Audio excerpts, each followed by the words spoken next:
Yun, ang dami kong pinagdaanan na sometimes nakikita ko, my God, kakayanin ko pa ba to? Parang hindi na tama, sobra-sobra na, parang pangyuyulak na talaga sa pagkatao ko.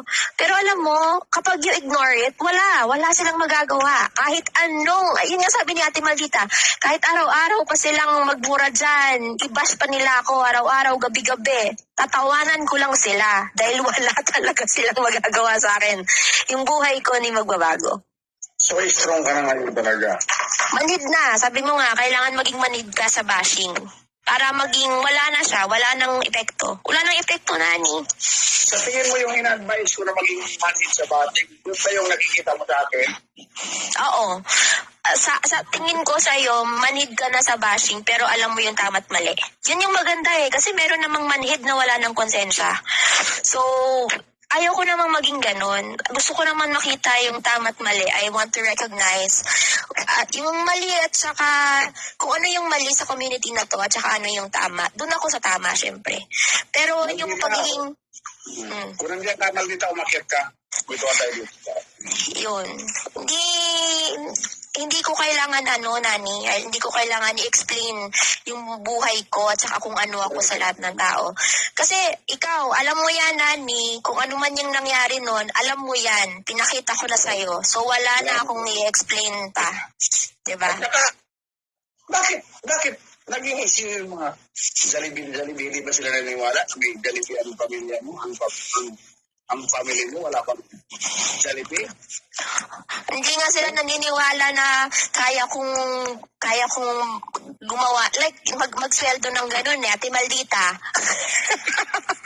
Hello, mega love shout out Pao, Kuya Nani, at sa mga yung supporter sa baba.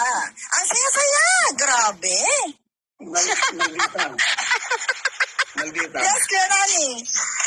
Ang una kong tinanong kay Pao nung nag-meet kami dito, sabi ko, Pao, hindi ako interesado din sa sweldo mo, pero pwede ko bang makita yung payroll, yung proof of receipt every month? Pwede ko ba makita kasi sabi nila hindi totoo. Useless naman kung maging magkaibigan tayo, pati ako lulukuhin mo na kasi ng kalinga. Pinakita ni Pao lahat, pati yung mga documents sa corporation, pati nga yung articles mo incorporation, nakita ko pa Ibig sabihin, may talagang business na legit. Pero kasi sabi manila na hindi totoo, sabi ko, di mo nang explain kasi nakita ko na Ewan ko lang Ate Maldita, nakita mo din naman.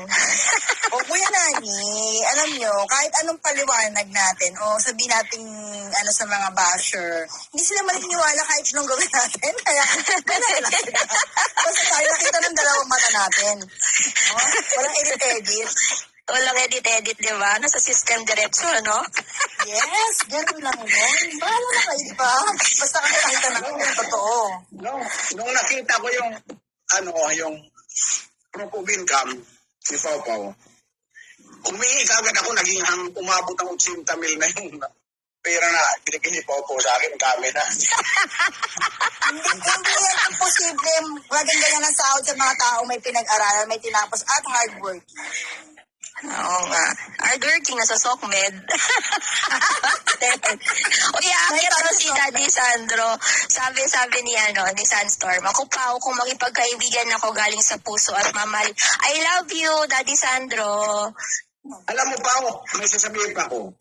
Oh. Wala ka bang napapansin na expert ako pagdating sa libati, yung mga spelling ko perfect. Nakita mo ba? Grabe ko sa libati, ang galing ko. Kagaya na spelling na ungrateful.